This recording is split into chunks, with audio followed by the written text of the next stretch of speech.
I'm quitting gymnastics. I know you guys have supported me my whole life, but this is just not what I want to do anymore. I'm quitting, to do social media. When I was just a little kid, I was always competitive. The next day, I would wake up. I was posting 3 times a day.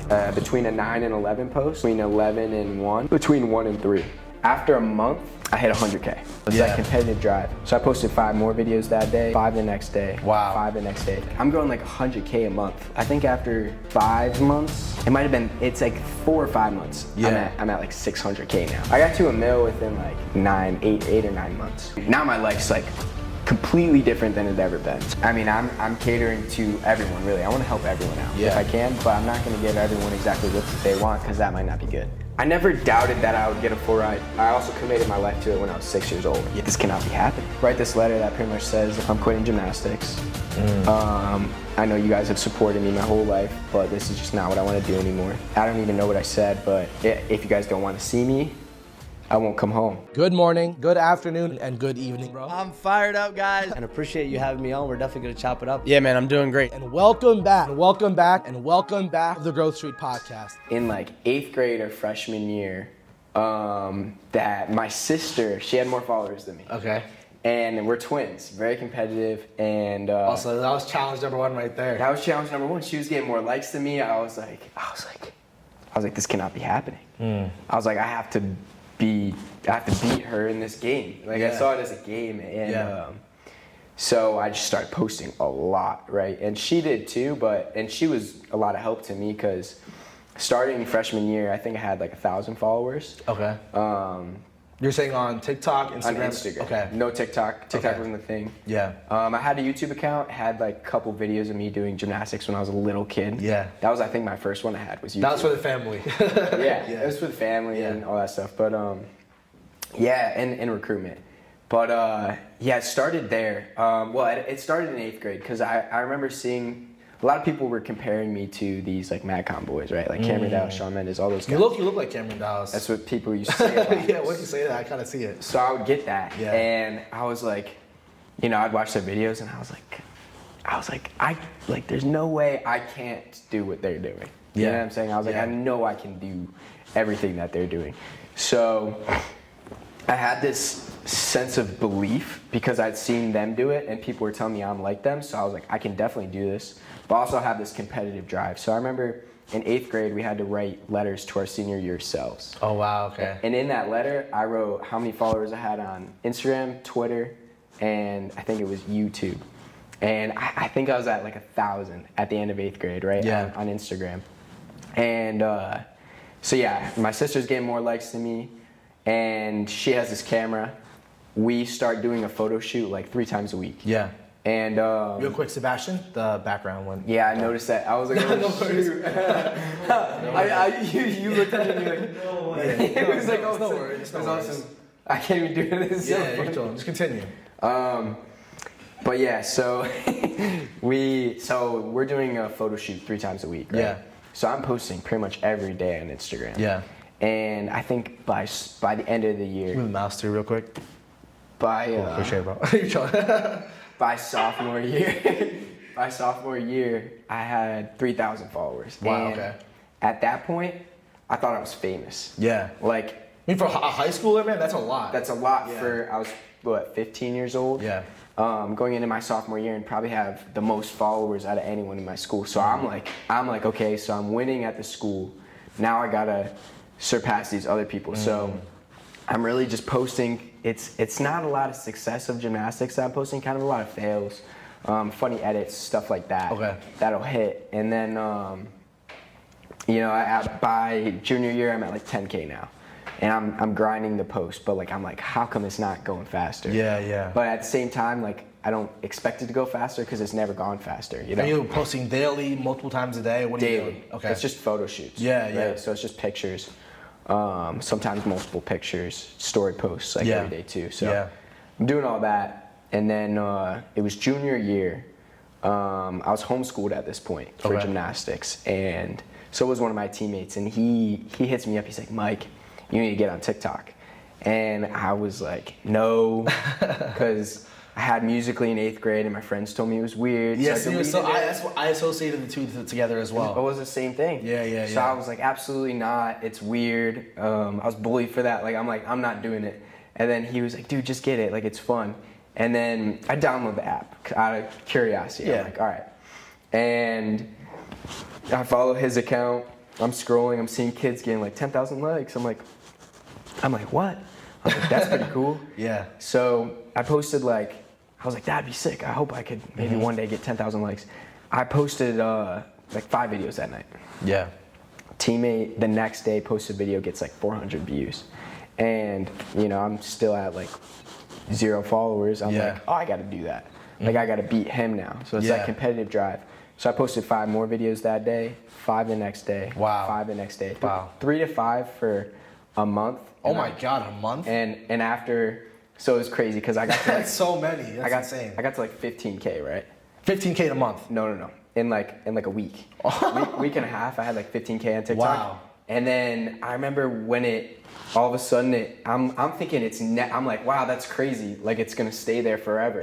I'm thinking I'm never gonna surpass my Instagram following. And at that time, what was your Instagram looking like? It was growing. It's 12, 13. It's growing pretty fast. All of a sudden, I think right around 20. Okay. TikTok passes Instagram, and Instagram's at 20. TikTok's now at 40 after 2 weeks? Wow. 30, 40. After a month, I hit 100K.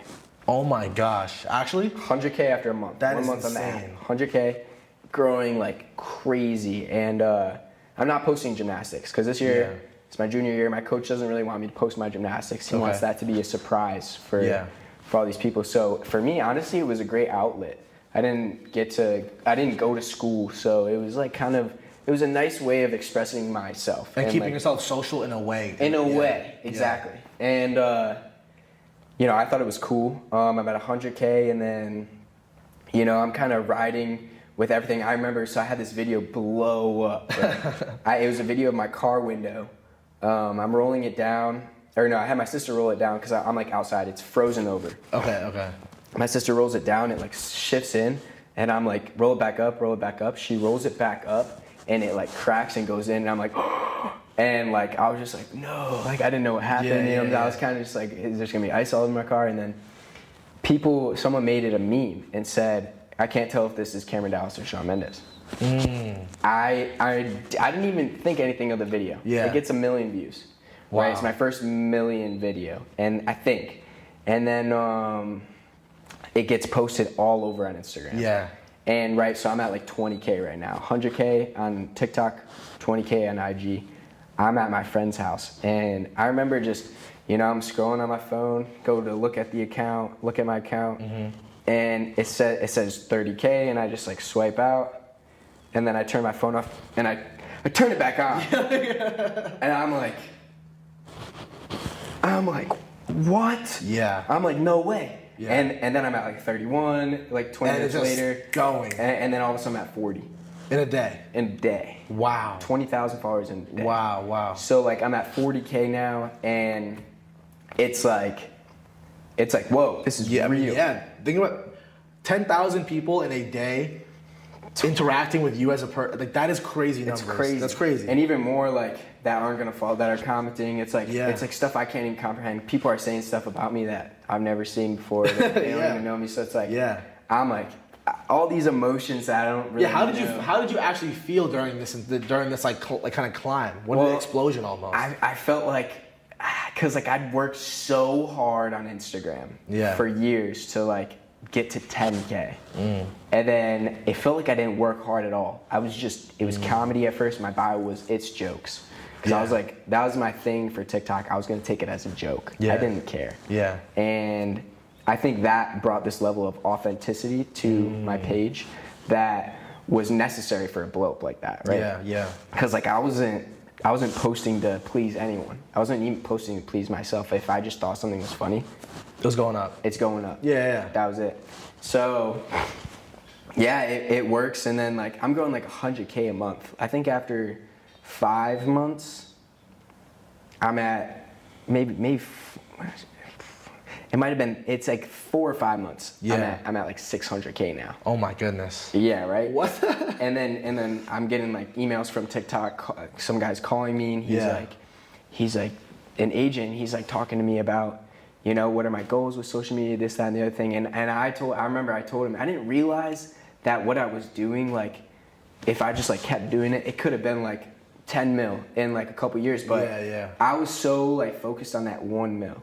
I was like, if I could just ever get to 1 mil, I thought it was like an unrealistic goal. Yeah.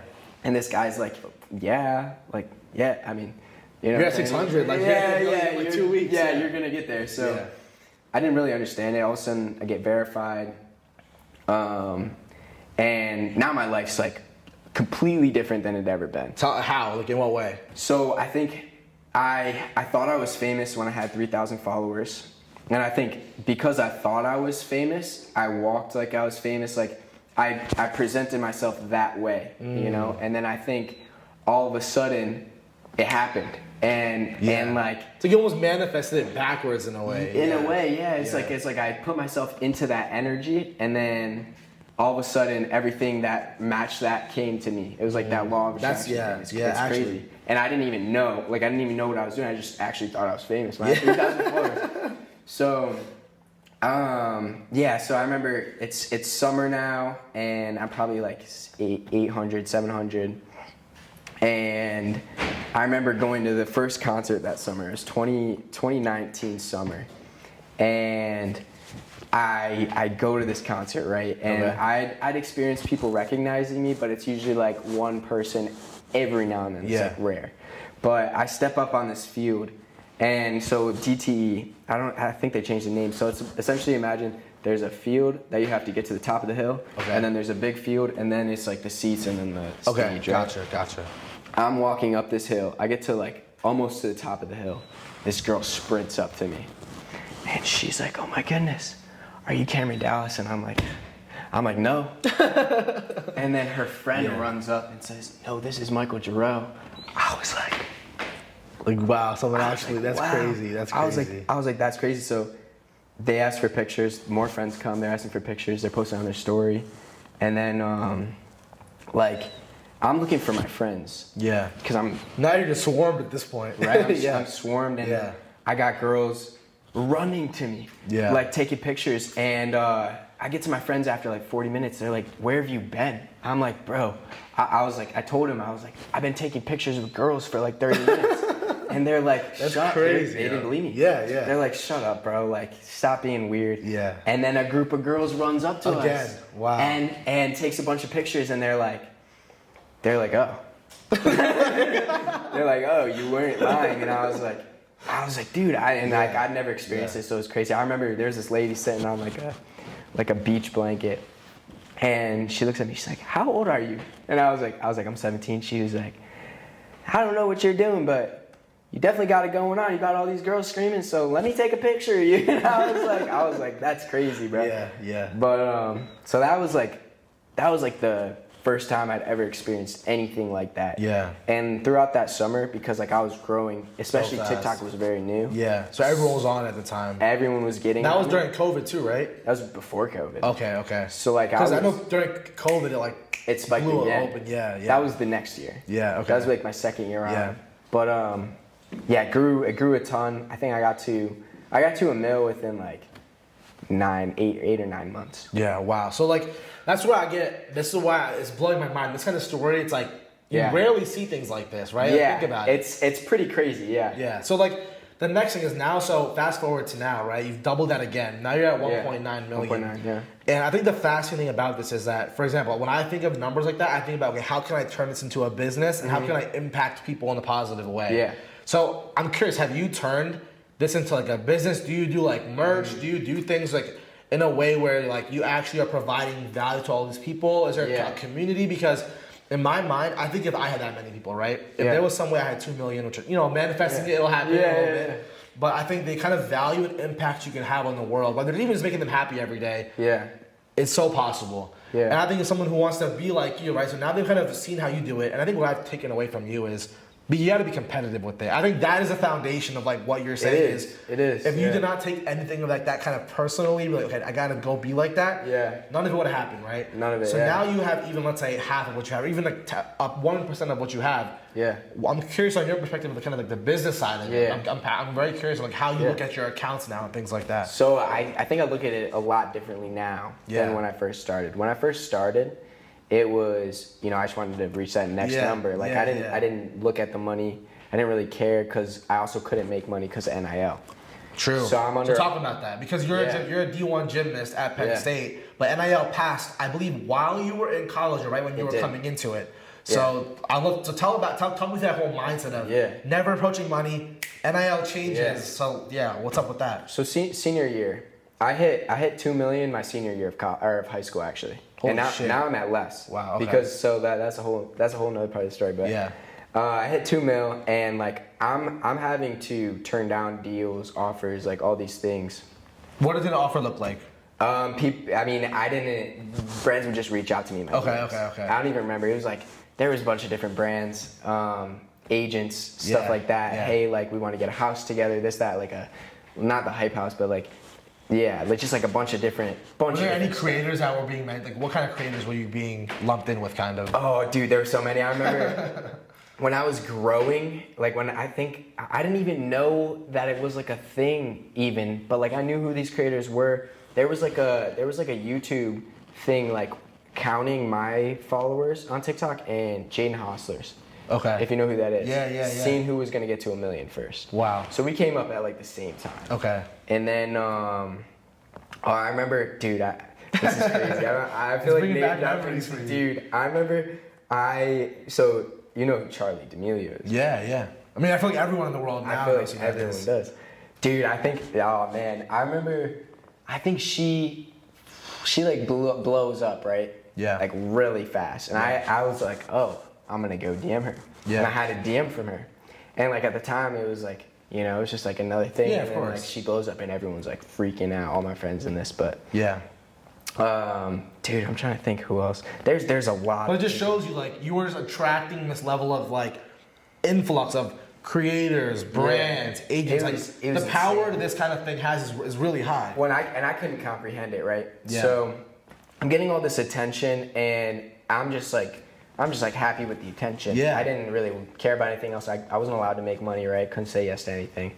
So talk about that. So that was weird because like I wanted to, obviously, and I couldn't. I think the only thing that I did get to do, so I got to go backstage with 24K Golden.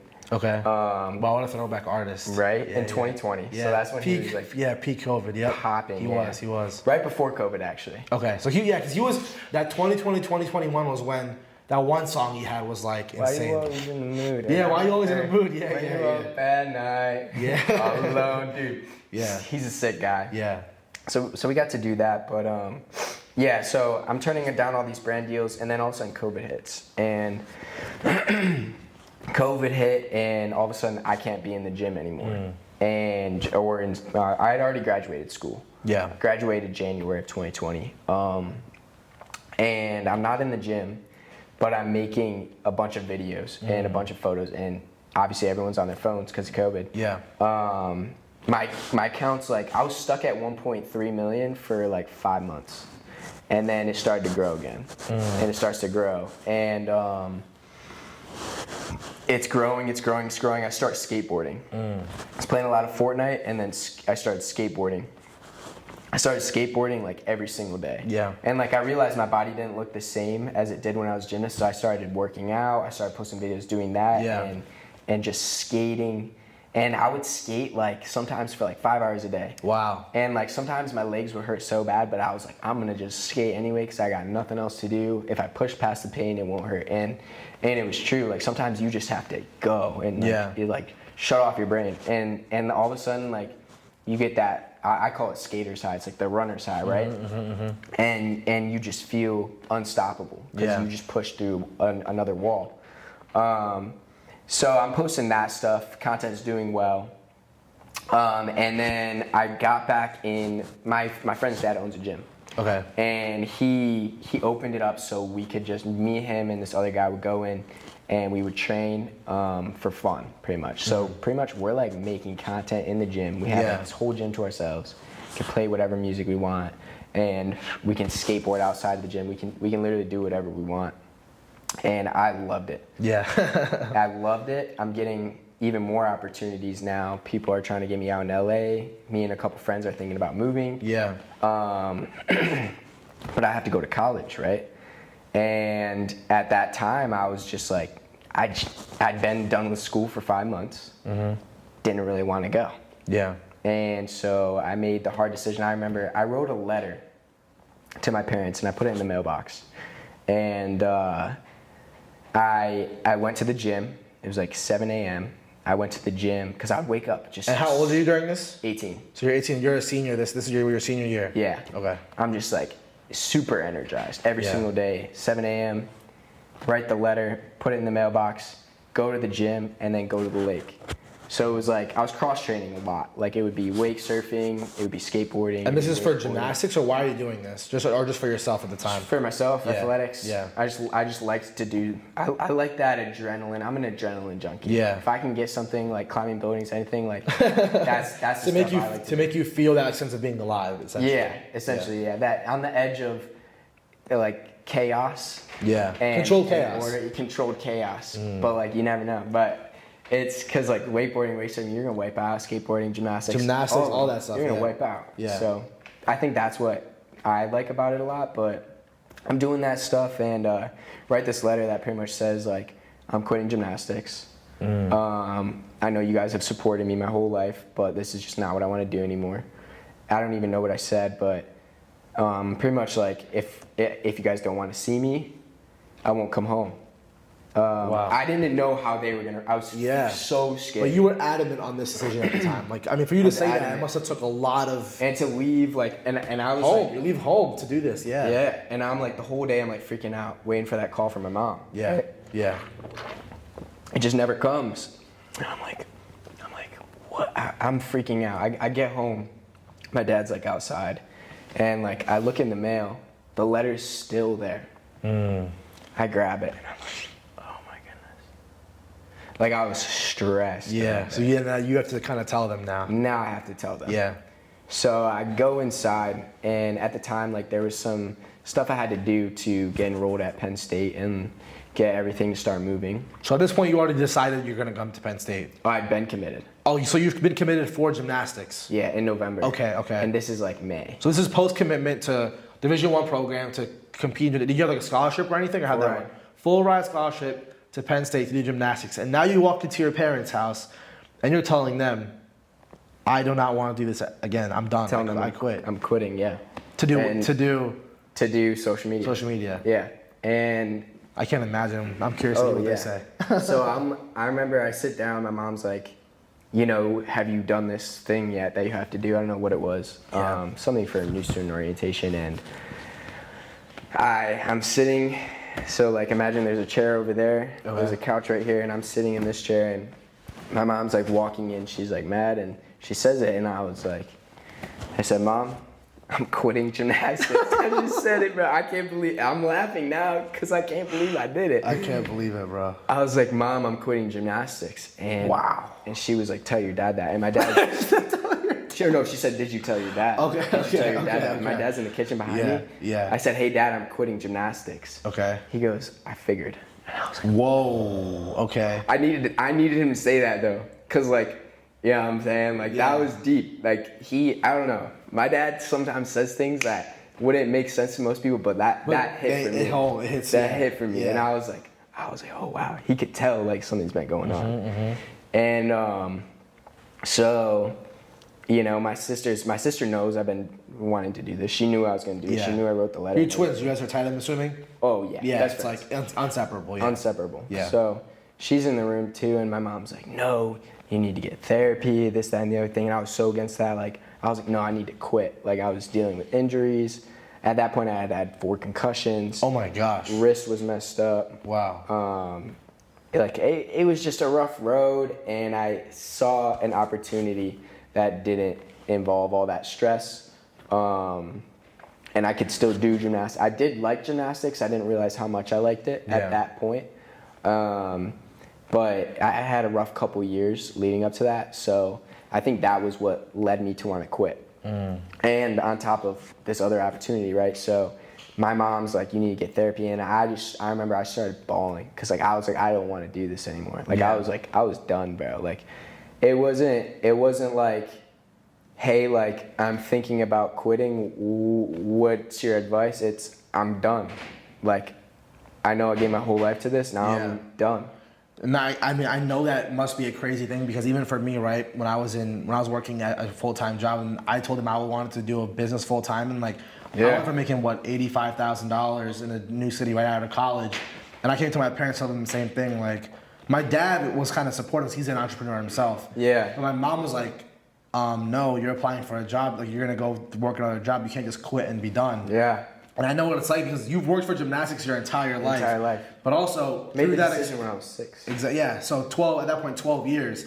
Yeah. But through that time, you have ups and downs, and you've been experiencing the downs, and you're like, well, I have this other thing that's going that you feel like is growing, and it's like clearly, what is that at that point? 1 million people, like 2 million people find me. They're like 1.8. Yeah, find me valuable. Like my value to this might be way more valuable to my value of gymnastics. That's what I thought. Yeah.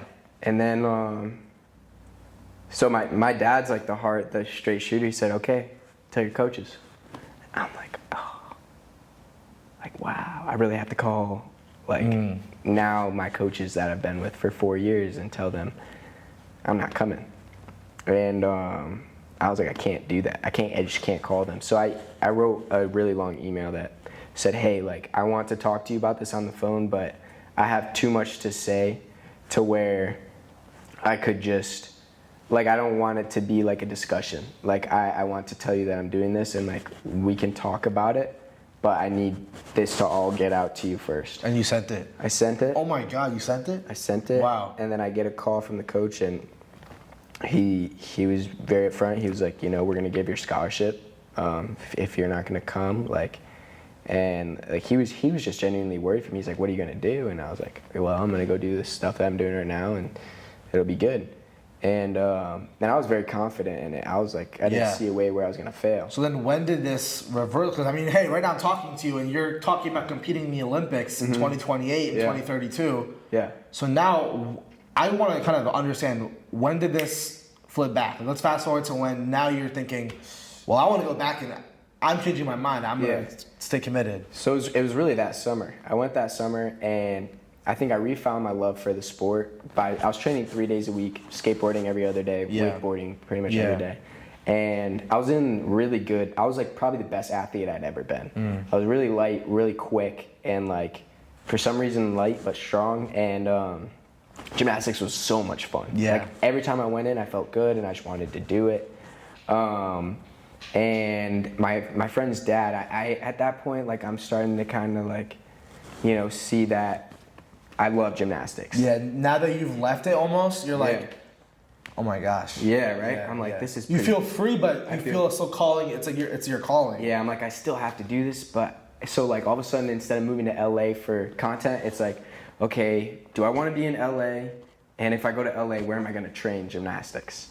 So all of a sudden, gymnastics became the forefront of my brain again. And then I remember I was hanging out with my friend one day, and we're like in his garage. His dad turns on the TV, and it's a gymnastics competition. It's like men's gymnastics competition. Super like the odds of that are strange. Yeah. And I'm just like, and they're enjoying it. They're like, these guys are really good. Like, this stuff's really cool. And I'm thinking like, yeah, these guys are like, I'm better. I'm thinking, competitive itch came up again. You're like, I'm better than these guys. I'm like, are you kidding me? Like, they think these guys are good. So, and they were good, but like, I was just like, so you're who you are. Now I've learned about you that you are someone who just not takes it personal in a negative way, but you take it in a way where, it's a challenge. Like, challenge accepted. You know, like, I could say the most small thing, like, oh, that looks really, like, he's doing a really cool trick on the skate, and you'd be like, all right, this fucking guy thinks that. I'm gonna go do a better job. I'm gonna go do it better. Yeah. You're a challenge accepted kind of guy. That's what it sounds like. Yeah. Pretty much. Yeah.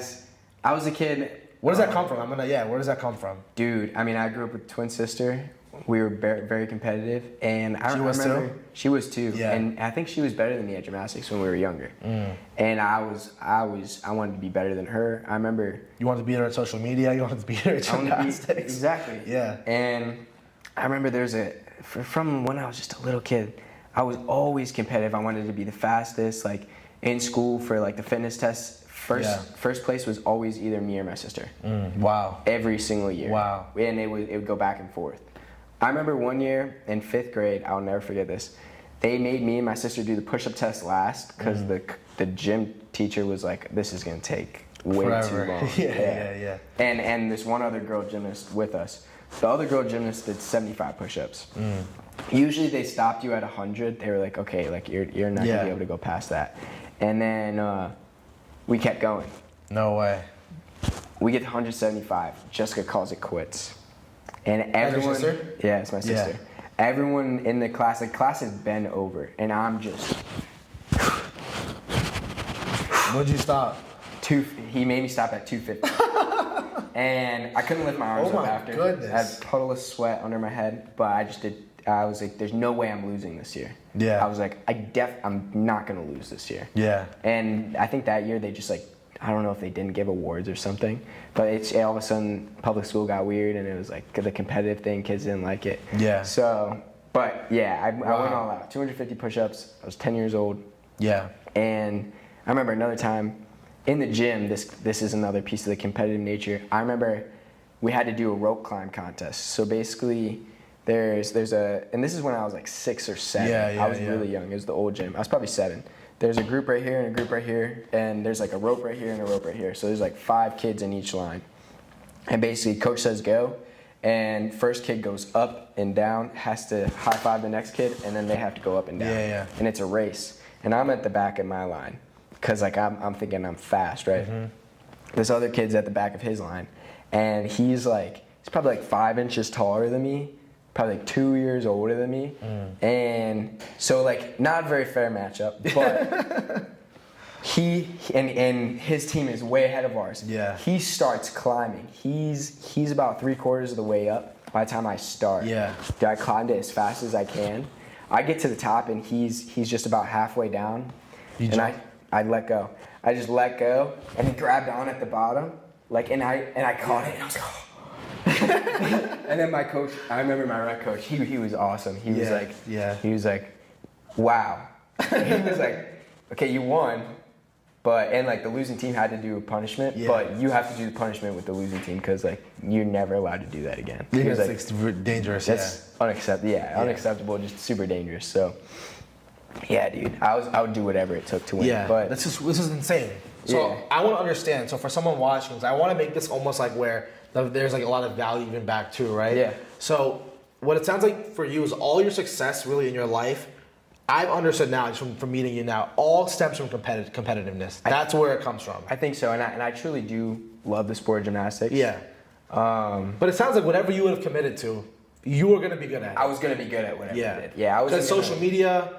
Gymnastics. I'm sure in school, like you're probably very good at school too. I would assume. I was super up until I remember I got my first like not perfect grade on a test in 5th grade, and I was so upset. See, like this is on brand. This is on brand. It was, and then I was in honors classes and throughout middle school, and I think in 8th grade I got my second concussion. And they gave me some leeway at school. Okay. And I kind of loved not having to do the school and just focus on gymnastics. Yeah. So at that point, there was kind of a switch. A switch of like, okay, academics and gymnastics. It was also like, it was always just academics and gymnastics, and now people are telling me I look like Cameron Dowd. The social media thing too is now, because you can't do 3 things at once is a lot. Right, so now I'm like, it's those 3 things, but it's also like, girls and like, there's a lot of things that I didn't earn your mind. You weren't ready for it. I was not ready for it. So what I want to kind of hear from you now is almost like, I want to understand for someone who's like watching at home, like let's say they're a freshman in college and they know you, or they're in high school. How old would you say your normal audience is, like from people on social media, demographics? I think my demographic is like 50% 17 to 35, or is that it? Or 17 to 24? Yeah, so 17 to 24 year olds is half. And then like 24 to 34, that's like another big chunk. Yeah. So it's it's really that 17 to 34. Of like everyone trying to, that's something the kind of age range where people are trying to figure out the rest of their life in a way, right? Yes. So that's why this is where I'm curious from your perspective. 'Cause I'm very competitive too. Yeah. But it sounds like you have that like, I almost think of it in a way that the initials MJ too are like a very powerful set of initials. I think that was like Michael Jackson, Michael Jordan, all of these things. That was something that also like I was like, I thought I had to live up to that when I was a little kid. Yeah. I was like, I have to be like him.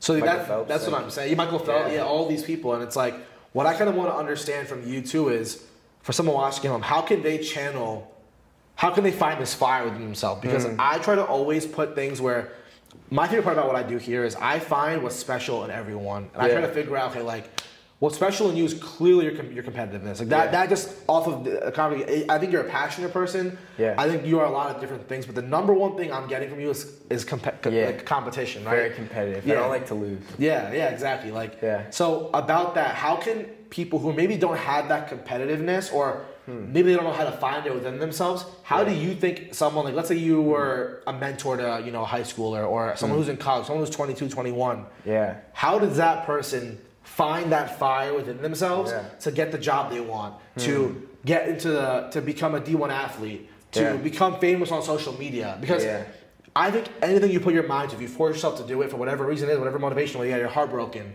whether you want to feed your family, everyone finds a motivation from something. You took it as your sister gets more views, all right, say less, I'm going to be better than her. Or my teammate. Yeah, so how does someone do that? I think having that person that you're doing it with makes it a lot easier. So like for me, it was like competing against my sister or my teammate or this, that, and the other thing. So I would say if you could find a buddy that wants to do the same thing with you, you guys can hold each other accountable. But I think really like there's a difference between thinking you're gonna do something and knowing and believing that that thing is within your reach and you're gonna grab it. So like, how can you set up that framework for yourself to kind of like look at life that way? So I think really just, I don't know, there wasn't, I never doubted that I would get a full ride scholarship which is to insane, gymnastics. And I also committed my life to it when I was 6 years old. Yeah. So it was kind of all or nothing, and I didn't even know really what it took yet, but I knew I was going to do it. And I had these big dreams, big goals. I had a very supportive family too. So, and a sister doing it as well. So, but same thing with wanting to be famous. I thought I was famous. Yeah. I thought I was like this big name. I had 3,000 followers. So I think it's almost like you trick your mind. At least that's what happened to me. I tricked my mind into believing that I was this. And maybe it was because like I'm owed that in a way. Like I deserve for whatever reason. I deserve. Not that I was entitled to. Yeah, not ego, but more like you innately believe that you are that. Yeah, and I think maybe I believed that because that's what was about to happen. Yeah. And it was like almost preparation for that. Same with the gymnastics. Like it wasn't like I did work really hard, but it wasn't like, oh, like I gotta work harder so I can get this full ride. It was just like, I'm just gonna keep doing what I'm doing and I'm gonna get the full ride. I'm also very genetically gifted for gymnastics. Yeah. So then I'm getting curious, right? So for someone who is watching this and wants to be the next Michael Jaroh, do you think if you were to give advice to someone, let's say on the social media side, would you give them an actual step-by-step do these things, or is your approach more of become this competitive freak and just do it at all costs? Which one do you think is the advice you would give to someone, or even your younger self? I would think if I had, so I'll give, I would say advice to my younger self. About this would just be keep doing like what you're doing, and don't feel that you have to try and be someone else or change it up. Just keep doing what you're doing. For someone else, I would say that hasn't started random yet. kid, he's 15 and he's saying, "Oh my God!" Wants to start. He hears your story. He's like, "I can do that. How do I do that?" I would say literally post 5 videos a day on TikTok. And the thing people think is like they need to have this niche, right? And like for me, you would think my niche was gymnastics. This is a crazy thing. I didn't post a gymnastics video on TikTok until I had 600,000 followers. And they're like, he's a gymnast? What? And I'm like, what? How do you guys don't even know me. Yeah, I'm like, what? Yeah. So I would say like, post whatever you want. There's 8 billion people here. Surely there's gonna be Someone's at interested in least you. 1 million people that are interested in you or similar to you or feel the same way as you. So post anything, be relatable, try stuff out, find out, something's gonna hit. Try and replicate that in a way, but change it enough to continue and continue trying new things until you all of a sudden you have like these ideas. I think that's something I used to do a lot. Is I used to write down content ideas, and then the next day I would wake up, I'd post that, and all of a sudden in 2020 I was posting 3 times a day. So it was between a 9 and 11 post, and then between 11 and 1, and then between 1 and 3. Okay. If I hit the 9, I would hit like the 11:30 or 11, and then if I hit that, I would hit. So you were very meticulous with this. It wasn't just, all right, before I go to bed, bang out some videos, post them. It was at first in the beginning. Okay. And then as you were learning, you're like, this works better. Right. Yeah. So I started doing that, and that was going crazy all summer. I think that summer I was blowing up like crazy. I would also say, don't get caught in comparing yourself to other people on the app. And I know that sounds very hypocritical. Yeah, I was gonna fight back with you on that because that's what almost worked for you. It did work for me, but I also think it caused me to have some insecurity because I didn't have more followers than Cameron Dallas. Yeah. And I was like, I need to beat this guy. Yeah, because if I don't want to be the one compared to someone, I want him to be compared to me. Exactly. Like, and it's like I was like, I'm my own person. Yeah. Facts. Yeah. So, it was cool. I wrote it a little bit. Like I was like, naturally. Yeah. Like I was, but then it became something that like was like, really. And that goes to kind of like finding yourself and what you like, right? And then that's why I know we talked a bit before the show happened was you had this really big kind of like paradigm shift while you were in school. Yes. Where you said you were going through some really hard things about yourself, figuring yourself out. Yeah. And I think that also should get some credit to your success to where you are now, right? Because we're going to get back into the Olympic competition. I want to talk about that later, but for you to even say, you're going to quit gymnastics to move to LA and do TikTok and be a content creator, basically. Yeah. It's now being back in school.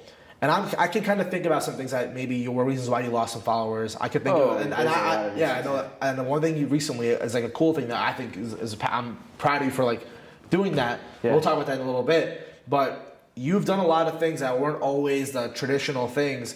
You have to figure it out from hard experiences. So I'd love to kind of hear about like kind of your like the hard moments that you learned from and bounced back from, whether it's some things you went through while you were in school. Yeah, man, school was tough. I came into my freshman year, and I think I had a schedule locked down. I woke up at 7 every day, and I was in bed at 10.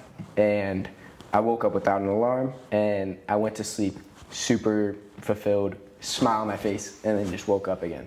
Yeah. And I got into college, and all of a sudden I went from being like this homeschool kid, it was COVID, I couldn't even leave my house, to having 50,000 people. The world's at your fingertips, it feels like. And I live with all of that. Yeah. Like, wow. I'm like, no idea what's going on. And I just had that structure. It wasn't like I planned on having that structure of 10 people. That's just what I did. Yeah, it was yin and yang. It was yin and yang. So then I got there, and that did not continue at all. I was late nights. I was hanging out with my friends a lot, way too much. What do you mean by that, too much? What do you mean? We hung out. Like we probably went to sleep at 2 a.m. most nights. Yeah. During the week, and we would have lift in at 6:45 a.m. Like, just like not really caring, but also like, and like kind of taking everything that got me the scholarship and to the school for granted. Yeah. And yeah, just really not making wise decisions, going to parties, and it was COVID. Like, we weren't allowed to do that. I definitely could have gotten in a lot of trouble, but I didn't have a good head on my shoulders. I was just doing what everyone else was doing. Yeah. Not everyone on my team was doing that, but what you thought you were supposed to be doing. Like the lifestyle that is here, you wanted to live the Penn State life. Exactly. Yeah. And at the same time, people are telling me, you have all these followers, like, why aren't you taking advantage of it in the social scene? And I was like, okay. So eventually, like, you know, I started doing that, and meeting girls, big downfall. Because I came in heartbroken, right? Yeah. Come in heartbroken, didn't want to talk to any of the girls. But then, like, I met one girl, and then, you know, started meeting a lot of girls. That was very poor of me, and I think there was a point where I got super disgusted with myself. I was like, what am I doing? Like, this is gross. I'm not fulfilled. I need one girl. So I got in a relationship, found a girlfriend. We dated for a few years. Oh, wow. And at the same time, my content was a lot different than it was in high school. I think I started doing like some more of like thirst trappy stuff at the beginning of college, and it would get a lot of views, but it was providing no value. Yeah, and then over in the short term it feels good, but I'm sure in those late nights when you're staring at your ceiling, maybe it doesn't feel as good. It's like, oh, what are people thinking and saying? So I was never someone that was like embarrassed to like put on an outfit or like do something goofy, but like that stuff is just cringy. That stuff's weird. And I was doing it, and it was working. People seemed to like it, so I thought it was fine.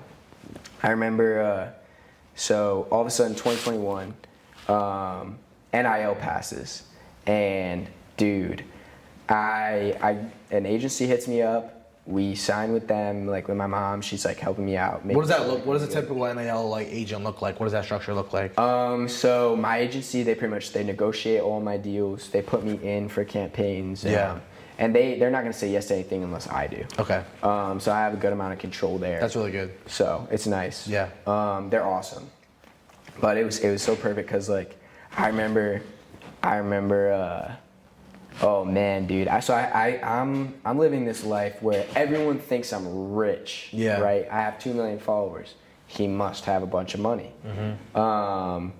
And he's a D1 athlete, and he's got this girlfriend. So like, you know, I was a D1 athlete. I had the girlfriend, and I had the followers. So I thought I was the shit. Yeah. And for lack of better terms, I thought I was him. Like, it went back to the 3,000 follower you. You're like on him. Exactly. Yeah. Like I thought I was him, and so I had this ego that not only was I feeding and my followers were feeding, but like my friends were feeding. Like it was just this thing that was growing, and the bad thing about that is like when you let the good get to you, it allows you for the negative to also affect you. Way worse too, because if everyone's saying yes to you all the time, and then people say no, and you're like, yo, fuck you. I would get pissed off. I would make a video about it. Like I was a hothead, right?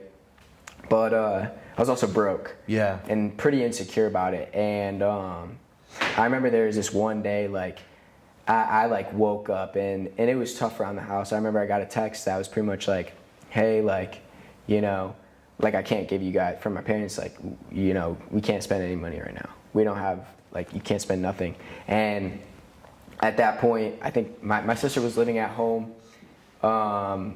and I wasn't making any money yet. Yeah. I didn't have the NIL money yet. So my mom would send me like $200 every so often so I could pay for groceries. Yeah. And I remember looking, I wake up, I see that text, I'm like, oh no. I look in my bank account, and I have $20 to like total, $20. And I'm laying next to my girlfriend, and I just remember I started bawling my eyes out. Like I had no idea what I was gonna do. I was like, how am I gonna eat? Was this rock bottom for you, felt like? I wish. I really do wish that was the rock bottom. But can you talk about rock bottom? I'd love to hear like your lowest right now, because I would love to hear because I think what you are now is like you're on an amazing trajectory. Like, again, I still don't know you on that super insane level, but I feel like I'm getting to know you right now. Yeah. But I think the bottom's so important because that's what lifts you to your highest peak, right? It's like so talk about like the hardest times for me. I want to tell you about my thing real quick. Is that this period of our lives is the hardest time in my opinion. Yeah. Because this is when you have to live by yourself and you have to figure it out by yourself. I think when we're in high school, you know, we have our parents, we have our siblings, we're living around everyone, right? It's like life feels easy. When I was in high school, I was fortunate where in a middle class family, but I never really thought negative thoughts ever. Yeah. Never until I would say I'm in college. Like, and then I get to school and everything that can go wrong goes wrong, right? I'm used to, having a lot of friends in high school. Now I go out of state like you did, and I'm like, where's the social life? I go from playing all these sports to not, being relevant in athletics anymore. And then you go, I go into college, and I'm I have a long-term relationship that ends. So there's a lot of hard moments, even like when I left my job, right? I come back home trying to figure my whole life out again. And dude, those are moments where my parents would literally, I moved back home after I left LinkedIn. That was the job I had. And I was so going through everything. I broke up with my girlfriend of 3 years to figure my shit back out. Everyone thought I was gonna marry this girl, like all my friends, family, everyone. Dang. And I go back home, and I'm talking to my parents, and they're seeing me go through it. They're seeing me literally be a completely different person. I thought I'm being myself, and they would tell me I would get emotional because they would look at me. They would look at me and say, like, you're not you, you're not you anymore. And imagine hearing it. Like, my dad is a very stoic person, doesn't speak a lot. I'm sure he's emotional and is private, but he's like the quiet, cool dad. He doesn't say much. Yeah, he doesn't want to. We go to the bank, set up my business or whatever, and for some reason I start crying in the car. Yeah. Because I'm stressed out about whatever, and he's just telling me, he's like, Dersh, like, I don't know what's wrong, but like, you're not Dersh. Like, you're not you. And I started crying. I'm like, how could you even say that? You don't even know. Like, I am me. I'm different. Yeah. And I think the whole point of what I'm saying is that we all go through these they feel like rock bottoms, like these moments where you don't feel like yourself. You start self-isolating. I would go to when I was in Chicago, my way of getting social activity was, I moved out there, I had no friends, I had to figure it all on my own. It got to a point where, I would go to the casino to get social activity. I would literally go to the casino and play poker. One, because I was pretty good, whatever. but I would be able to actually talk. Like, I would find the ability to talk to the people at the table as my way of social activity. And I came home one time. I still I did well by however that's measured. But I called my dad sobbing, saying, how do you become a man? Like, this is the hardest thing ever. Like, I feel so alone. I feel like I have this job. I'm living in the 45th floor of an apartment downtown Chicago, and I had this cool job, number 2 company to work for. I went to the casino, made a couple $100s, and I still feel this empty void inside myself. And that to me was one of these rock bottom moments, right? Yeah. And going through that allowed me to go on this mission I am on that right now, and I feel like $1 million right now. Yeah. I don't have the money, I don't have the apartment, I don't have none of that anymore, but I feel great. Yeah. And I think the rock bottom is what makes when you feel like you're the peak of the mountain. I'm not even at the peak yet. I feel like I'm still on the way up. Yeah. But that's why I ask you about yours, because it makes you appreciate it. Yeah, it makes you appreciate it. You don't see the sunshine without the rain. You know what I mean? Definitely. So not. It's like you can't really appreciate the sunshine. People who look at you, they probably think, oh, everything must be all sunshine, and I know it's not the case. Exactly, and that's how I felt. Like, everyone was looking at me like I lived this perfect life. Yeah. But then all of a sudden I'm broke. But then so what's rock bottom? What was that moment for you where you're like, oh my god, man? I'll get to that, but. So the first thing after, the first deal I ever got was Calvin Klein. And pretty sick. Is the most money I'd ever seen. Yeah. So I'm like, what? So that's exactly you seeing the sun and pure gratitude. Yeah. I was so excited. Especially after that night you were crying about being broke. You're like, oh my god. Really. Holy. And then, but I didn't know what to do with my money at all. So I was spending it dumb. But yeah, so I'm spending my money dumb. I have a girlfriend. I'm a college kid. Not making great decisions, but locked in a little bit more my sophomore year. Did pretty good sophomore year. Still dating the same girl. Goes through. Oh wait, so sophomore year, I get a concussion right before season. This is your 5th one now at this point, because you had 4 when you were in high school. 5th one, yeah. Wow. So concussion, and then compete the season, qualify to U.S. champs. Let's go. That next summer. And then there was a meet before champs that was a qualifier for it, but I was already qualified. I was just going to compete. Get some reps in. Yeah, get some reps in. Yeah. Competed, did really well. The next week, concussion. Out for the meet. So I missed champs, can't make national team. I'm like, you know what, whatever. So now I'm a junior in college, and you just shrugged it off and you were like, it's fine? I was like, I was pissed. I was working super hard in the gym, doing stuff, trying to break past that next level. But it didn't feel like the end of the world yet at that point. It felt like a hurdle. It was a hurdle. Okay. But I was not doing definitely the best. Yeah. And stuff with my relationship started to get toxic from both sides. I don't think I valued what she was doing enough. And I was placing too much value on myself, and I think I think that's something I just realized really recently. Yeah. I was waiting for that. No, you're good. So yeah, I realized that, and then so I realized that, but it was toxic. We were fighting a lot, and there was this night where it got really heated, got really bad, and I pretty much felt I had no other option but to break up with her. Wow. I was like, this isn't good for me. It's not good for her. If we want to ever get back together, it's gonna have to be a place where we both grow. You've been with this girl now for a few years, it sounds, right? 2 years? A year and 8 months. Okay. I think it was. Yeah. So it's January of 2023 now. Okay. And that's when we broke up. But So it's a year ago, so a year and a half ago. Year and a half ago. Yeah. I had a competition that weekend, and it was like a Thursday night. I remember we had to get on the bus Friday, and I had class before. I couldn't think, didn't go to class. And for me, I'm like, I gotta do this, because like I can't just like put this off. So I write this long letter. And I remember we're on the bus on the way to the meet, still writing this letter. It's like super, super long, and I start bawling my eyes out on the bus. Just bawling. I don't know how to manage my emotions very well at that point either. I wasn't very emotionally mature, but also was like, just like breaking my own heart, it felt like. Yeah. And then, my teammate was like, yo, are you good? Like, Yeah, what's wrong? naturally. And I showed him the letter pretty much, and he was like, listen, bro, like, this meet was a qualifier for Winter Cup. That's like the next chance to make national team for me. And he's like, listen, bro, do it after the meet. Call her after the meet when we get back. So I qualified to the competition. They do pretty good. Good job. Thanks. I get back, and the next morning, like, because I didn't talk to her the whole weekend, because I was like, I can't talk, I need to focus. Yeah. And it was really hard because I kept saying, don't worry about it. But then it changed from don't worry about it to clear head, focus, force. Yeah. And I think there's something super pivotal about that clear head, because like all of a sudden you empty yourself and like focus. So right, you're just allowing rather than forcing.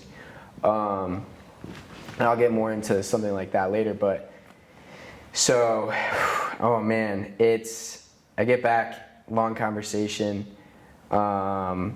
get my point across. At the end of it, like I was devastated. I didn't want to do this because I felt like I loved her, and I felt like it was like the best thing that ever happened to me. I thought I was ripping my heart out, and I was ripping hers out at the same time, so it hurt a lot. I remember I was like crying, I was screaming. Yeah. And then like, as soon as it happened, like I threw my phone on the bed. Oh man, this was crazy, bro.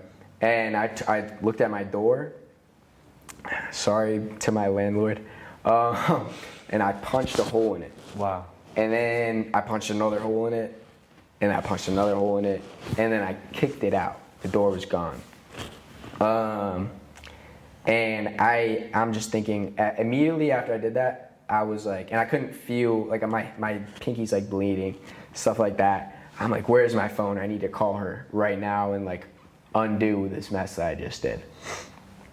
And I'm like, I can't find my phone. It's like on the floor somewhere. I'm like scrambling. And cause like I'm thinking if I don't grab my phone right now, I'm gonna break everything in my sight. Like I'm just gonna break everything in my life. You're just seeing red. I'm seeing red pretty much. And all of a sudden my teammate is running up the stairs, just doo, doo, doo, doo. Like I hear him running. He comes in the door and I see him, and I was scared I was gonna just like start punching him. Yeah. So I jumped onto my bed and grabbed my knees as hard as I can. I'm just like bawling my eyes out. He puts his hand on my shoulder and said, breathe. And I was like, I got the chills. yeah, I did too. Yeah. I just started breathing, and I was like, oh my goodness, okay. It was still bad though. Like I was a wreck. I didn't know what to do with myself. I went to the Morgan Academic Center. That's where we study. I was like, I need to do something, get my mind off it. Yeah. Listening to a bunch of heartbreak songs. I don't know what I was doing. Some Juice WRLD. Juice WRLD. Just like, I think I had this Adele song. Bro, it was like Someone Like You. Yeah. I'm like sitting in the corner of the Morgan Center, and then eventually I started crying, and I was like, all right, I'm out of here. Yeah. Swipe out, go sit in the parking lot in my car. And so I grew up in Orthodox Christianity, in faith, And I think we stopped going to church when I was about 9 because gymnastics got hectic. Yeah.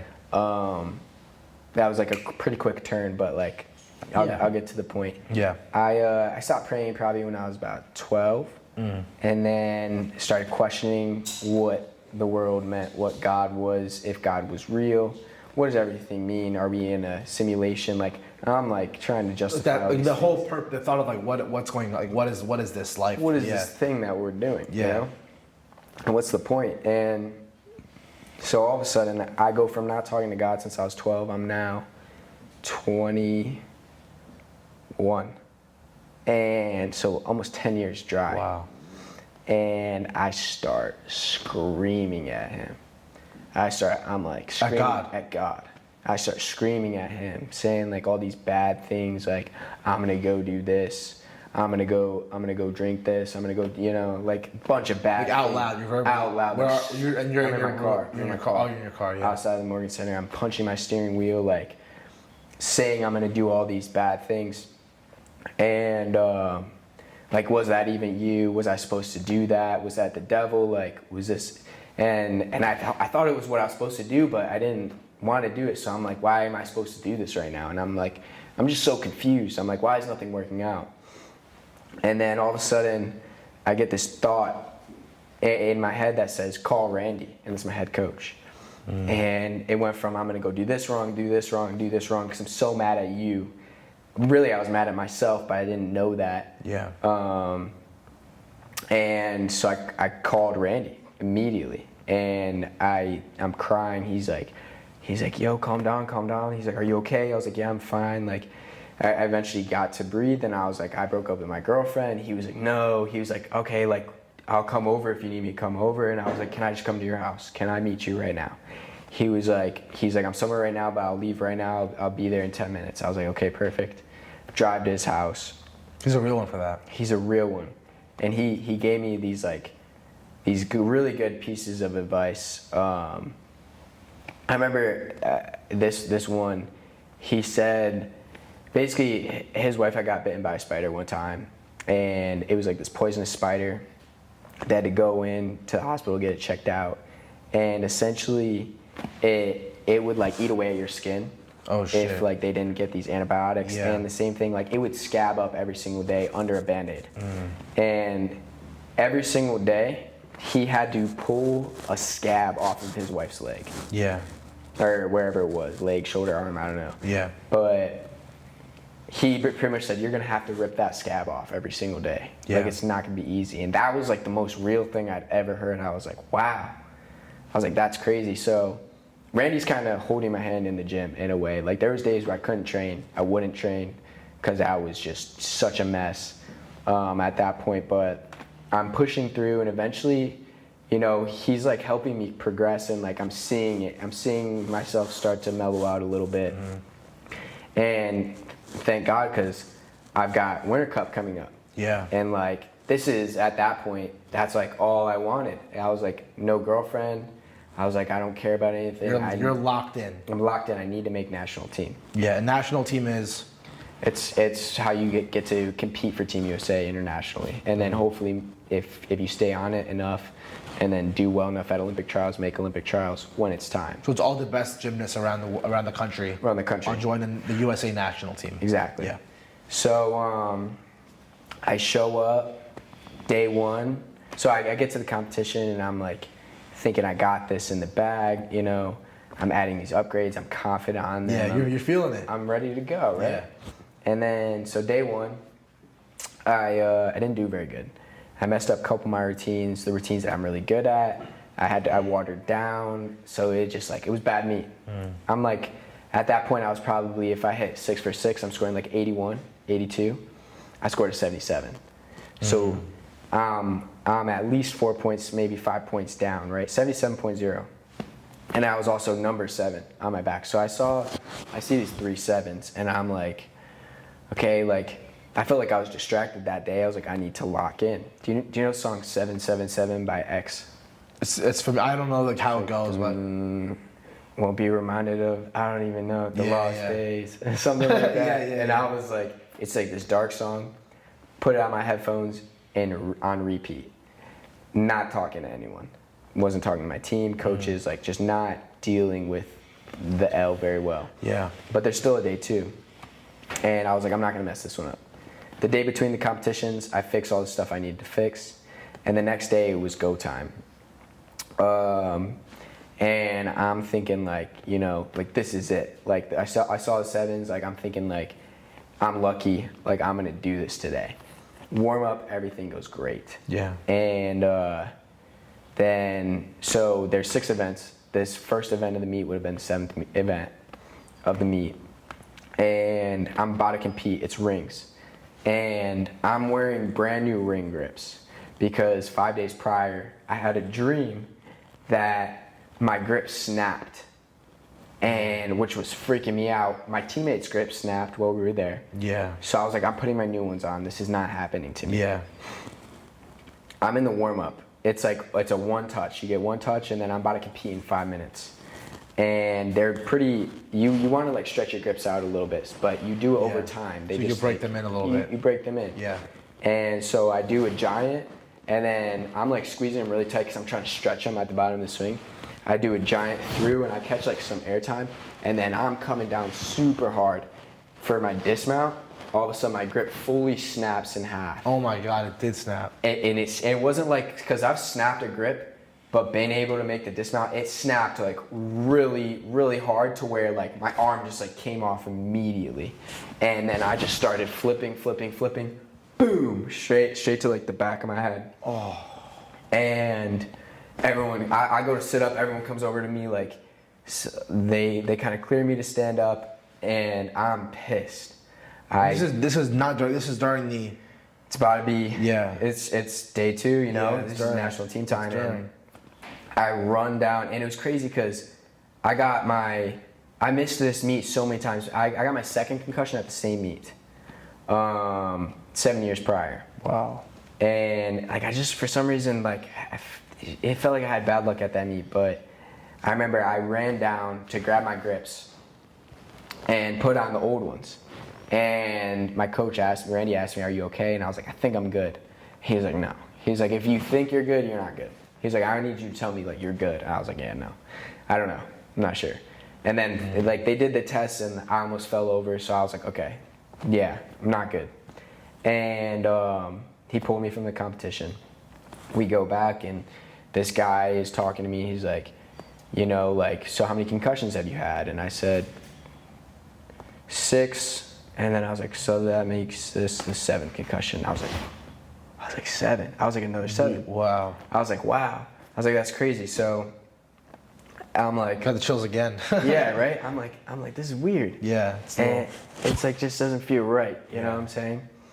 I get back, and like trainers, doctors, they're telling me my career is most likely over. I'm probably done with the sport. And I didn't really want to accept that. I was willing to do whatever.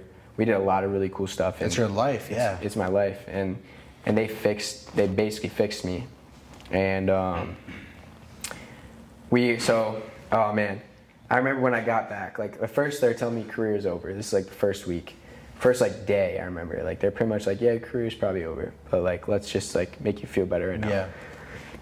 And I get in my car. I remember I was leaving a treatment appointment. And I'm thinking about God again. I'm like, what does all this mean? Like, I'm like, why am I seeing all these numbers? Like, what's going on? Why don't I understand? I look down. My car says 77,777 miles. You're kidding. I'm not kidding. There's a picture on my Instagram. 5 7s. 5 7s. I took a picture. I'm going 7 miles an hour all of a sudden. I'm like, okay. Okay. What? I was like, I can't mess this up. I was like, I have this opportunity. I don't know what this opportunity is, but I know I need to not mess this one up. And I find out, and this is like the first day I'm back, right? I find out we're 7 weeks away from NCAAs. And I'm like, so I posted on Instagram. I said, when you find out you're 7 weeks from NCAAs, it's like a picture of me like at the meet. And then I deleted all my social medias off my phone. I was like, concussion, I'm not supposed to be on my phone anyway. I'm not posting nothing. I'm deleting all of them. Until this makes sense. Go 5 weeks, we're at Big Tens. I'm still not able to do anything, except for like maybe like ride a bike, like a stationary bike. But the doctor, I'm like making a lot of progress though, getting less symptoms with the concussion. And my team doctor calls my trainer and said, Mike's cleared to do pommel horse. Like we were waiting on like a test result and like C. And I'm like sick, so I got 2 weeks till NCAAs now. Doing circles, kind of trying to get back in shape. For 2 weeks, I think I did 3 pommel horse routines, maybe 4. Okay. And this is the viral event that Steven. We'll say his full name? Steven Nedorosik. Yeah, and he went viral for this Olympics for crushing it, and he had the glasses and everything. Yeah. So I'm getting to do this event at NCAAs. Yeah. Or at least I have a chance to make the lineup, and Randy puts me in after and I'm doing a really easy routine because I haven't trained in a while. I'm taking all the hard skills out. I'm doing a clean, easy routine, going for a hit. Throws me in. I remember day 1, I'm so nervous. Yeah. Because everyone was counting me out. Now all of a sudden I'm in. You were told your career was over. I was told my career was over. Yeah. And now I'm back out within 2 months, less than 2 months later. Less than 2 months, right? Yeah. I remember I started warming up and I fell on a circle. It's like the easiest thing you can do on the event. I fell and Randy was like, feel your body. So I started feeling my body, feeling my swing. It was good. Competed the first day and I had a tiny break, but everything else was great. Okay. The team did great. We qualified to day 2. Let's go, that's hype. And I'm so stoked. And at that point I realized day 2 was what would have been my grandpa's 100th birthday. And I remember that night I was just thinking about him. The night before, I'm thinking about my grandpa, how he gets to watch me do this. And I know this is what he would have wanted to see. No matter what happens, he gets to see me do it. Yeah. And I was just so grateful. I woke up that next morning, all I could think about was my grandpa. I'm not thinking about my team. I'm not thinking about myself. I'm not thinking about the atmosphere, anything. I'm just thinking about my grandpa. And I saluted the judge. I did my routine. I looked down at the horse and I said, "Happy birthday, Grandpa." And then I smiled. Wow. I had the biggest smile on my face. I did the routine.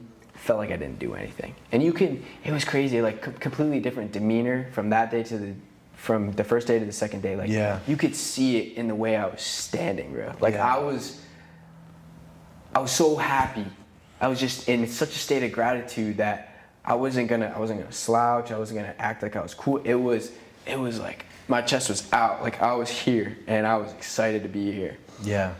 And I finished the routine. Easiest thing I'd ever done. It's crazy you say that too because so what I did was I played competitive Pokemon for last year, right? Okay. And my grandpa, also my grandparent, he passed away last year in January. Dang. And he was my best friend. He was my first parent because my parents both worked so much when we were young. Yeah. So he raised us.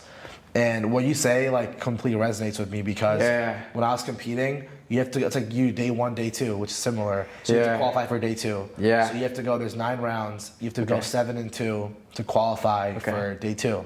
Okay. So I start 2 and 2. So now I have 5 rounds. I have to win all 5. To clear them. Literally you cannot make any mistakes. And you're playing against other people, right? It's in person and everything. And he died the week before. Yeah. And I went. And the reason there was an event in San Antonio 2 months before that I was supposed to go to, but I couldn't go to that one because my grandma passed away that week.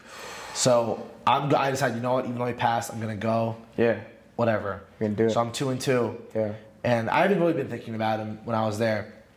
And I decided for whatever reason I'm gonna go into this room, put my headphones on, listen to this Indian song, and just think of him, right? Yeah. And I did that between every round, and I won all 5 rounds. And I went to day 2. So when you say that, it's I really felt like I was and I've never felt like that in another point in my entire life. But that was the one time I channeled it. Yeah.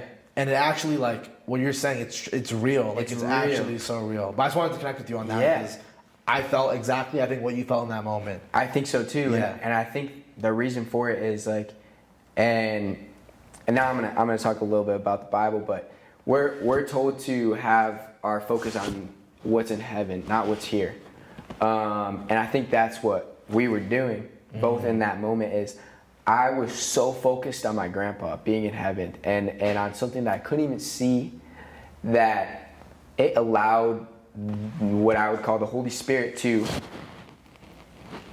just take my body over and make what I was supposed to do. Like, I had full faith in it. I didn't like have a single doubt. It just happened. And I remember I got down and I told my coach, and he's a man of God too, and I wasn't really at the time. Yeah, because you still at this point are like yelling I'm and still not lost. feeling it. Yeah. And like, I thought I had reached that rock bottom with that 7 concussion. I wasn't quite there yet, but my coach, I tell him, I was like, I don't get it. I was like, I felt like I didn't do anything. He was like, I get it. He's like, I understand, but like, you know. And it's like he didn't want to like press it on me. Yeah, but he knew. But he knew. And so, you know, I wait the whole meet. All of a sudden, I get All-American, 8th place. And I did the easiest routine on Palm Horse in the entire meet, but I had the highest execution by a good amount, because it was just like a flawless routine. Yeah. I get my 8th place trophy, and Steven actually presented it to me. No way. Yeah. Wow. That was probably a pretty cool moment. It was a really cool moment because he didn't know I All-American, and he was like, Michael Jaroh. Yeah. I was like, yeah, what's up, Steve? And it was sick. So I get the trophy, and like, I'm stoked. That next post on Instagram, which I said I wouldn't post till it made sense, it was Penn State M Gymnastics collab post with Michael Jaroh. And I downloaded Instagram, accepted the request, and I was like, oh, it's starting to make sense. It didn't all, I still don't get it. Yeah. I get it a little bit. Yeah. A little bit more than I used to get it. Yeah. At that point, though, I didn't get it at all. But like, now I have like, you feel like it's coming again. Yeah. it's coming, like, I understand something. Still not really living a great lifestyle. Very lazy. Yeah. Yeah. Not focused on the right things, and all of a sudden, you know, the school year ends. I go back home, and this is the first time I went home for a month since I had started college. I went home all of May. Yeah. And I remember you were talking about this earlier, how your parents were telling you they don't recognize you. Yeah. I remember that May. May of 23. May of 23. So I had my sister bawling her eyes out to me in the car many times. And she's like, you don't get it, like, you're throwing your life away, like, everything you've worked for, like, it's gonna be gone. Like, she was telling me the truth. She's bawling. And now I'm like, no, you don't get it, like, you don't understand who I am. About your personality she's crying, or what she upset about? My personality and just like the way I was living. I was lazy, kind of just like sleazy, like not living up to who you are, who I was. Yeah, to her. And to who I could be. Yeah. And no one holds you down like your siblings in that sense. Right. Yeah. And like I'm like, no, you'll see, like, everyone will see, blah blah blah. And like I wasn't gonna see anything, right? I didn't get it. And I remember Mother's Day happened. This is 77 days after the concussion. Yeah. This is weird, man. It's weird. If you ever get a tattoo, it better be the number 7. Yeah. Some 7. Something like that. Yeah. If you ever get a tattoo or something, bro. It'd be like a massive 7. Yeah, like your number. I don't know what your numbers, if they even do numbers, but dude, my locker number when I was a kid at the gym, 7. That's your number for life, bro. It's my number. It's my number. Yeah. And my mom told me basically, like, the way you're living, like staying up late, you know, going out, doing all these things, you know, you're not gonna make the Olympics, pretty much. You shouldn't even, like, that shouldn't really be your goal if you're gonna keep living like this. And I was pissed. Yeah. I was pissed because that is your ultimate life goal. Is it? That was the goal since I was 8. To make the Olympic team. To make the Olympic team. Okay. And yeah, she was dead right, and that's why I was pissed. Yeah. I remember I break my skateboard that day, my favorite board. I run up to my room later, like my hand's bleeding again, because I broke my board and like I hit. And it was weird, but I go back home and I go up in my room. My mom like comes upstairs and she's like trying to figure out what's going on with me. What's wrong? You know, like, wow. She can feel the intuition. Yeah, mother's intuition. Yeah, and I'm just kind of like, I remember I felt this like pressure because both of my ex-girlfriends they're very popular. Would they go to like school with you or? Nah, they were gymnasts. Both of them are gymnasts. Like you're saying popular within the gym space or like in the world. Oh wow, really? Yeah, very popular. I'm not gonna name. Oh, you're not gonna. Okay, yeah, no worries. You can find out though. Yeah. You can look. I'm sure the comments if you guys know. I feel like name dropping is just weird, but they're my ex-girlfriends. But everyone, I remember, people were comparing them all the time in my comments, and that was an issue with my relationship. Yeah. And I couldn't understand it, but that was an issue, and it was weird because once I broke up with the most recent one, I felt like everyone wanted a piece of her, wanted a piece of my other ex-girlfriend, and wanted a piece of me, and like I was just like angry at the world. Yeah. I was so mad because it felt like everyone wanted a piece of them, didn't actually care about them or me. Yeah. But like they just wanted to know like what's going on there. And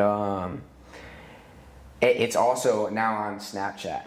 Like there's like these tabloids coming out like by the stories page. I don't have Snapchat anymore for this reason. Neither do I, yeah. And like it would say, this girl took this girl's boyfriend, and it would be about some other dude, but it was my ex-girlfriends. Eventually there was one that was like, we found the actual boyfriend. Yeah. Like it's actually a true story. And there's like a bunch of them coming out. And of course I'm clicking on them. They're, I'm saying these are the people that I know. And it's just like so on my mind. I couldn't get rid of it. Yeah. And I remember I'm crying to my mom that day, that when she's like trying to figure out what's wrong. I'm just a mess. I hadn't dealt with the breakup yet.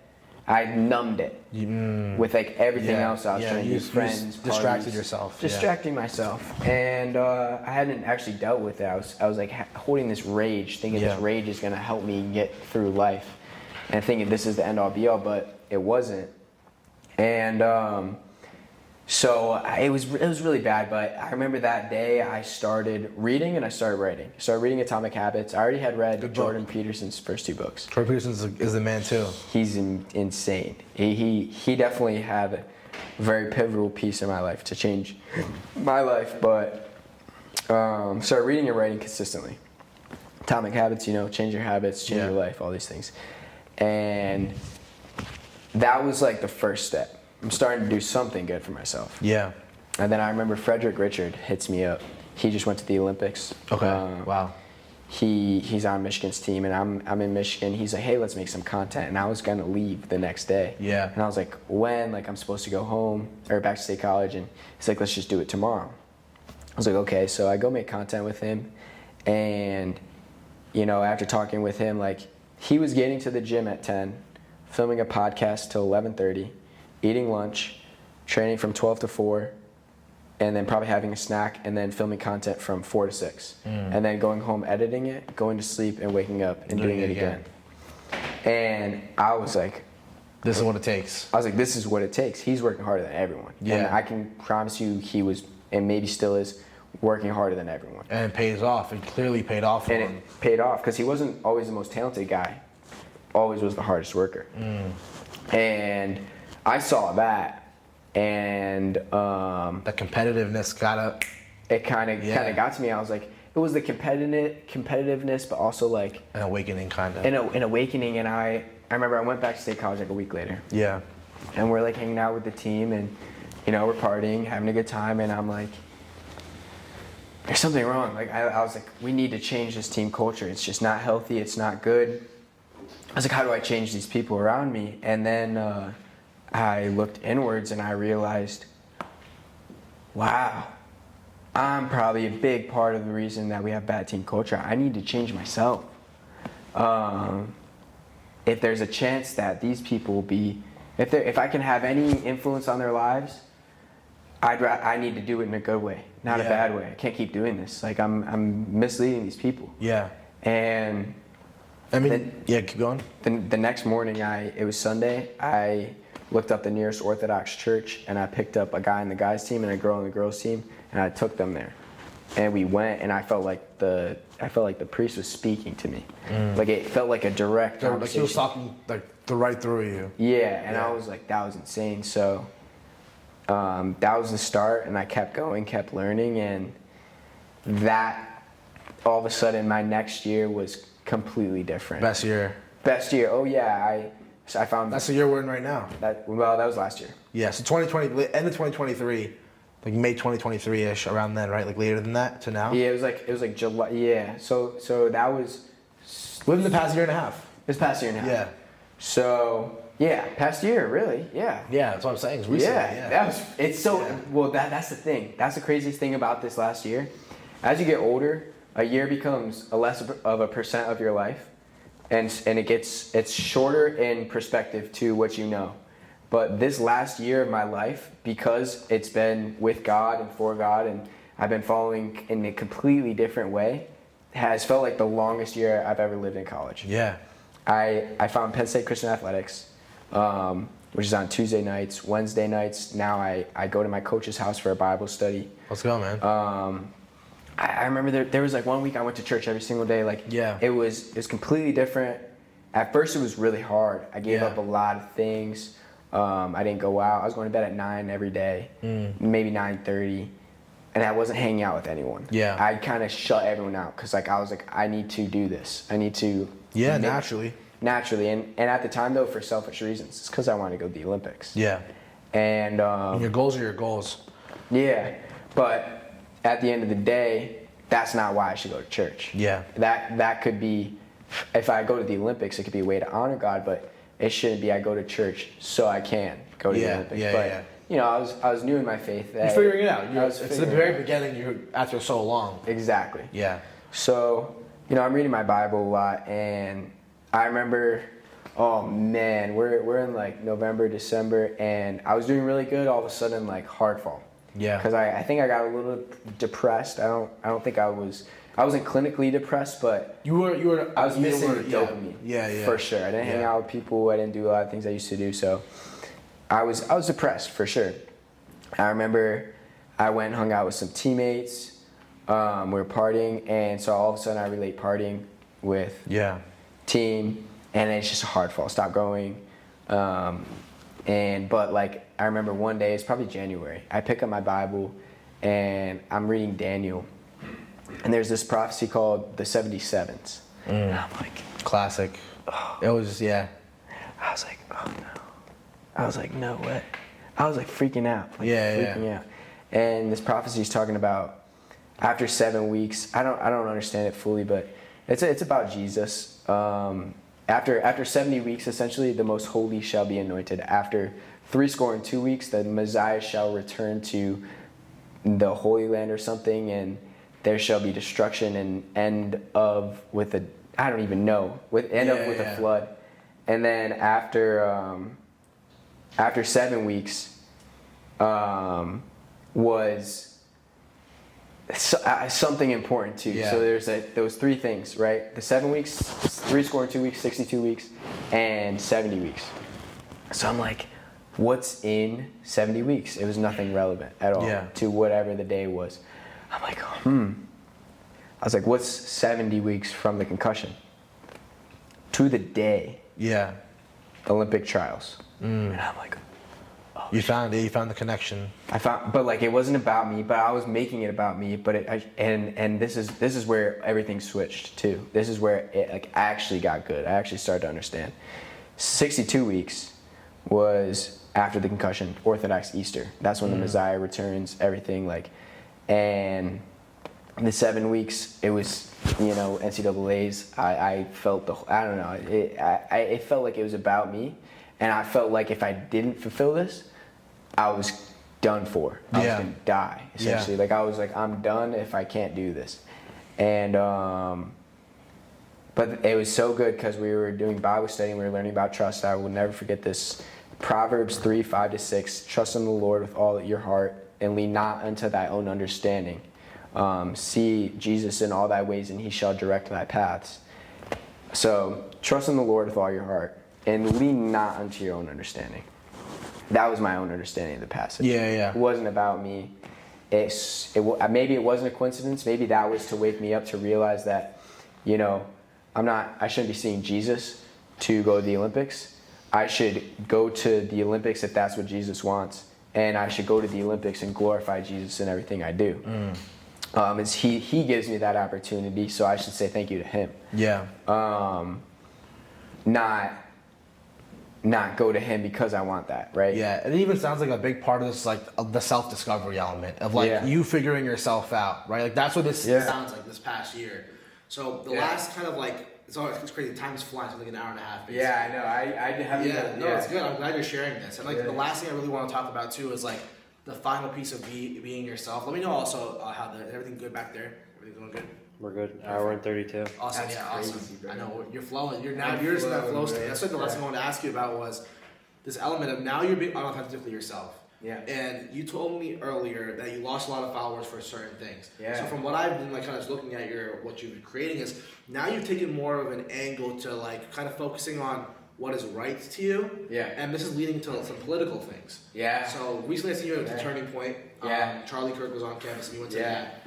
Is that the reason why you've lost the following, or is that unrelated? Unrelated. Because now you're being yourself, and I see that you're doing. A lot of people who are, especially I've noticed, that are conservatives are looking to. I don't know what you are. Yeah. But it's something most people don't do publicly for for the reasons of judgment and people's perceptions and things like that. So what I want to talk about with you finally is being unauthentically yourself versus the battle of getting what you want, because I can see that you doing things like that might not be appealing, for example, to NIL, getting brand deals, because again, the whole social media element, a lot of things are connected, but that is something that can be disruptive. Yeah. So I want to kind of hear your perspective on like being yourself, what that's been like, what not more of like why you are doing it, but your experience of being yourself unauthentically and how that's led to your success and growth, things like that. So I think the beginning of the social media and the gymnastics. Yeah. Competitive, like it was very authentic. Yeah, it for was sure. just me. And then eventually, right before college hits, when college starts, it becomes less authentic. I'm hearing ideas, I should do this, I should do that. Yeah. And just taking it, and it's not me, but it's kind of working. I'm starting to talk different, kind of think I'm like this like cool kid, and it just wasn't me at all. I was slowly losing followers. And then, I'm really slowly losing followers. I don't even really want to post anymore. I'm just not enjoying it because I'm not posting anything that's like actually from me. It's like for this goal rather than just like this is a cool video, And so I lost followers from that, and then I took 7 weeks off social media, lost a lot of followers there during that concussion. Yeah. And then summer hits, and I'm starting to grow. Post a video about Jesus, lose a bunch of followers. Yep. Keep posting about him doing better, and posting authentically, just like not caring. All of a sudden, it's starting to grow again. Because now you're getting people who are actually aligned with you, right? Before they're maybe with you for not saying the wrong reasons, but different reasons. I think when I was unauthentic, it drove away people that actually probably had a pretty good understanding of who I was, and brought in people who wanted me to be a certain thing that I wasn't. Yeah. And now I'm trying to cater to them. Which is good. Well, now what you're catering to now is... I was trying to cater to those people. Yeah, but now I'm catering to... I'm catering to everyone, really. I want to help everyone out if I can, but I'm not going to give everyone exactly what they want, because that might not be good. Yeah, you're going to give them what you think is right. What I think they need. Yeah. So I found that authenticity. It was hard. It was a really hard transition from making content to make content. Now it's documentation to tell a story of my life and hopefully inspire others to live a better life for themselves. So that was like a really weird transition. I'm reading a lot, I'm doing a lot of things, but I'm starting to get a flow, and then it really started growing again this summer when I started working on the YouTube. I tried YouTube 3 times in college, burnt out every time. You monetize now?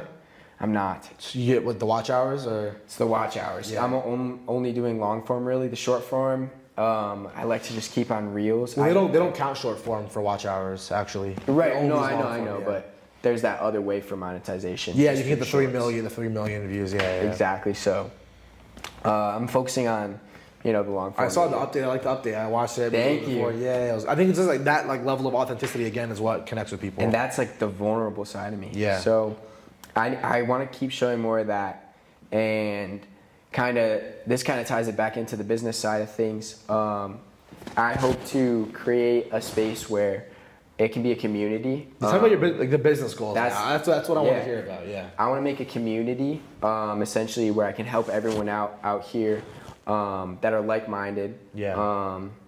It's gonna be centered around Jesus, just because that's what I believe in. That's your passion. Yeah. And if people don't want to come for that, that's okay. But people who do, you're welcoming them. Exactly. Yeah. And I'm welcoming people that are curious too. If they don't fully believe in him, that's fine. Like, I'm still gonna talk about him. Yeah. You know, and that's gonna be a piece of it.